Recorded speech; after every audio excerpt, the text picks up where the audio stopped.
Welcome to Catch a Dime.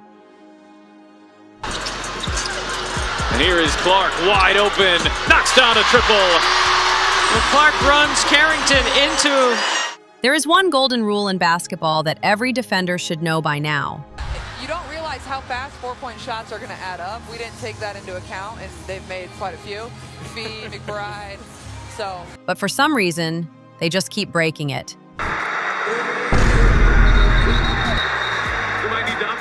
Do not talk trash to Caitlin Clark. Clark wheels around, evades Van Lith, and drains it! My goodness! We've seen it in the high-stakes world of college ball. We saw it during her historic rookie year. And as we head into the 2026 season, the revenge tour is officially reaching a boiling point. Today, we are looking at the moments where defenders thought they could rattle the greatest shooter on the planet, only to be told in no uncertain terms to sit down. From the overrated chants in sold-out arenas to the physical welcome to the league hits that were felt across the sports world, let's dive into why talking trash to CC is the biggest mistake you can make.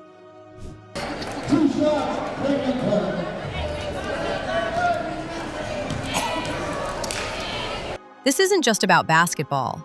It's about the psychological warfare that Caitlin wins every single time the lights are brightest.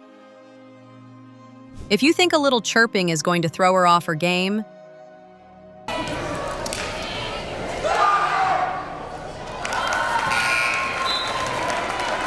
you haven't been paying attention. In fact, for Caitlin Clark, your trash talk isn't a distraction, it's fuel. It started long before she ever stepped foot on a WNBA floor. Think back to the 2024 Final Four. The atmosphere was toxic, the pressure was immense. Lobbing it in, what a find! And Boston the finish! A delectable dime from Caitlin Clark. And the crowd was relentless. They were chanting overrated with every single dribble she took. Boston, who also has a 15-5-5 game today. Here's Clark, catch, fire, and... Most players would have tightened up, but look at Caitlin's face in this footage. She doesn't look rattled, she looks bored. She was processing the game 3 steps ahead of everyone else, while the fans were still living in the last possession. Clark, catch, fire, and connect! 5th 3 of the game for Clark. Can't get it to go. The payback was legendary. She responded with a 41-point masterpiece that silenced an entire stadium. When she turned to the crowd and gave them that iconic shh sign. Rookie, and she's 22 years old, the same as her jersey, but those heels were right. It wasn't just a gesture. It was a literal eviction notice. She wasn't going to be able to see Katie Lou after last night's game, so today, really the first time they're seeing her.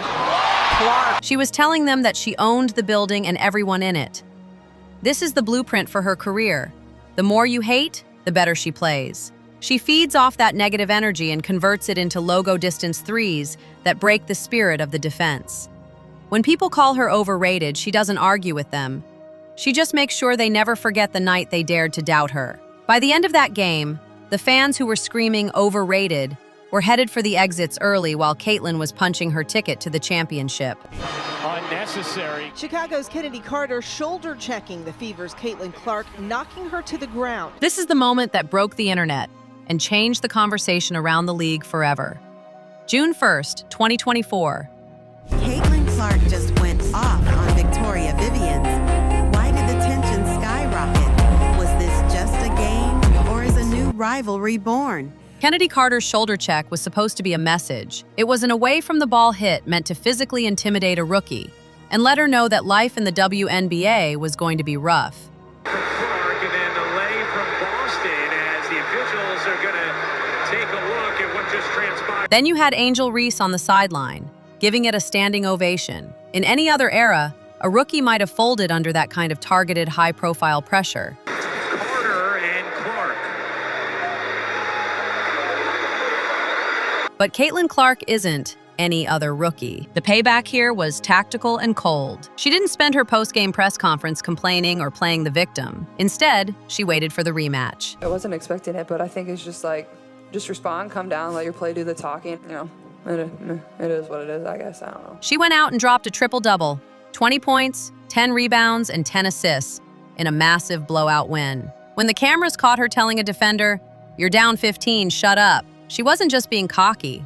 She was stating a statistical fact. On Sunday, the WNBA upgrading Carter's foul to a more serious flagrant 1 violation. She humiliated the bully narrative by letting the scoreboard do the talking. She proved that physicality can't stop a player who is mentally 5 steps ahead. We just keep sending all these clips into the league, and they keep telling us why we're not right about our calls, or what we think, but we're going to keep doing it. By the time the 2025 season rolled around, those same defenders realized that being aggressive only made Caitlin more focused. You can hit her, you can shoulder check her, and you can clap in her face. But all you're doing is making the inevitable loss hurt even more. Even the legends of the game aren't safe when they try to get under Caitlin's skin. When Diana Taurasi famously said, "Reality is coming" for the rookies, It's a really well-executed play, and it's the patience and the poise that you're seeing Caitlin Clark play with in that action. probably didn't expect that reality to involve Caitlin Clark dropping 30 points on the Mercury's head in their first matchup. Watch these plays right here. Good basket cut, and then instead of trying to challenge against the shot blocker inside, she kicks it to Mitchell for a wide-open 3. We see it time and again. Veterans try to use old-school physicality and mental games to get in her head. They want to see if she'll crack, but watch her footwork here. Cunningham switches out onto Clark. She uses their aggression against them.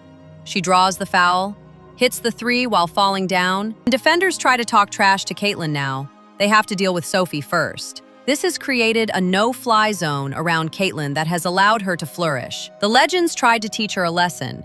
You can't talk your way out of a 30-foot jumper. By the time the 4th quarter rolls around and the trash talk has died down, Caitlin is still there, hitting free throws and closing out games. As we sit here in March 2026, the engine is officially restarted, and the revenge is going to be even colder. If you're a WNBA defender and you're thinking about chirping at CC this season, just remember what happened to the last person who tried. They're still looking for their ankles and their dignity. Caitlin has had 8 months to get healthy, 8 months to lift, and 8 months to hear all the talk. If you thought she was dangerous as a rookie, wait until you see what she does with a full off-season of motivation. Which that like button for the Revenge Tour, and make sure you're subscribed so you don't miss a single highlight or breaking news update this season. We are covering every